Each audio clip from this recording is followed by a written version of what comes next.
সম্মানিত উপস্থিতি বিন্দু, আল্লাহ পাক রব্বুল আলামিন কোরআন কারীমের মধ্যে বলেছেন, ইয়া আইয়ুহাল্লাযীনা আমানু ইন্নামাল খামরু ওয়াল মাইসির ওয়াল আনসাব রিজজুম মিন আমালিশ শাইতান।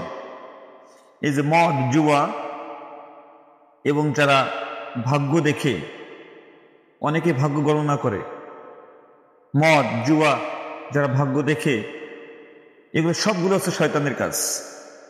বর্তমান আমাদের সমাজটা এমন একটি সিস্টেম হয়ে গেছে, দেখেন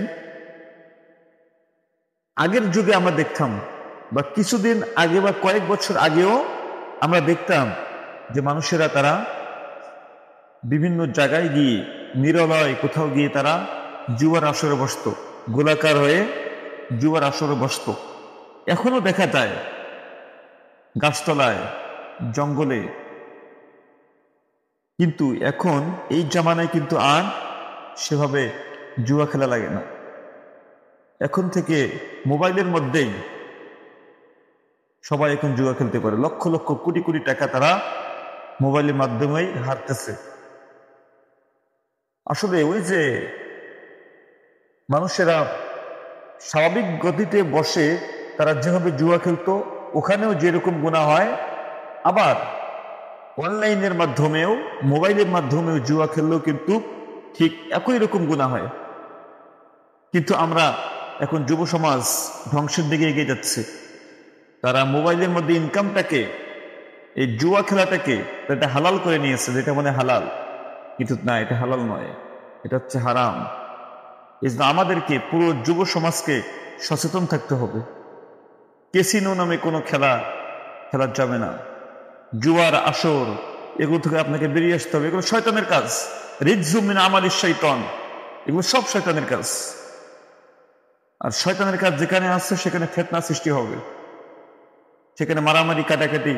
যুব সমাজ ধ্বংসের দিকে এগিয়ে যেতে শয়তান চায় যে যুব সমাজদেরকে ধ্বংস করার জন্য। মানে একটি জাতিকে ধ্বংস করার জন্য যথেষ্ট যুব সমাজদেরকেই ধ্বংস করা। যুবকরা যদি ইসলাম থেকে দূরে সরিয়ে যায়, তাহলে পুরো সমাজ একসময় তারা সবাই ইসলাম থেকে দূরে সরে যাবে।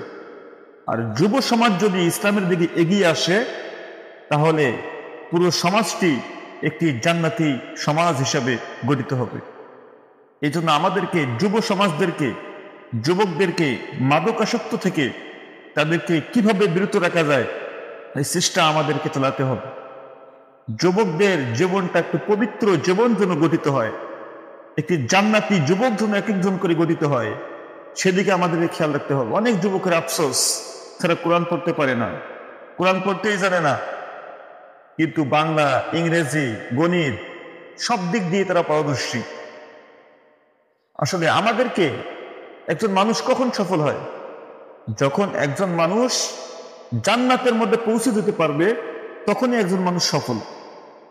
তাছাড়া আমরা স্বাভাবিক গতিতে যে আমরা দেখি যে অমুকের এত লক্ষ টাকা হয়েছে, সে মানে সফল, সে দুনিয়ার আংশিক সফল, কিন্তু সে পূর্ণাঙ্গ তার লাইফে সফল নয়।